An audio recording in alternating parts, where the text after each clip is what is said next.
बिस्मिल्लाहिर्रहमानिर्रहीम। अल्हम्दुलिल्लाह इस वक्त हम खड़े हैं मस्जिद बनी नैफ, और इसको मस्जिद फ़जर भी कहा जाता है।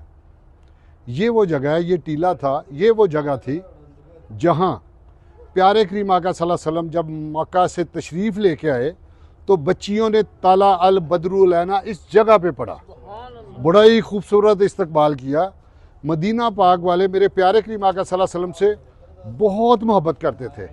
जब से उनको पता चला कि प्यारे करीम आका सल्लल्लाहु अलैहि वसल्लम तशरीफ़ लेके आ रहे हैं तो वो क्या करते थे, सुबह खाना शाना खाया और घरों को ताले लगाए और इस टीले पे आके बैठ गए कि कब आएंगे, क्योंकि पता तो किसी को नहीं था कि कब आना है।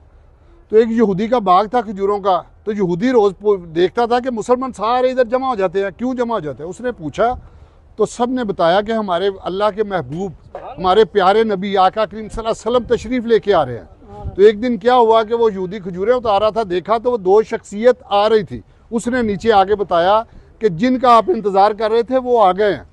तो अल्हम्दुलिल्लाह सारे मदीना पाक वालों ने बड़ा ही पुरतकाब इस्तकबाल किया और बच्चियों ने ताला अल बदरुल ऐना पढ़ा। इस मस्जिद को मस्जिद फ़जर कहते हैं। अल्लाह पाक सबको एक मरतबा ज़रूर लेके आए और बार बार लेके आए तो मालिक तेरे से बड़ा करीम कोई नहीं। अल्लाह पाक सबको अपनी हिफ्ज़ो मान।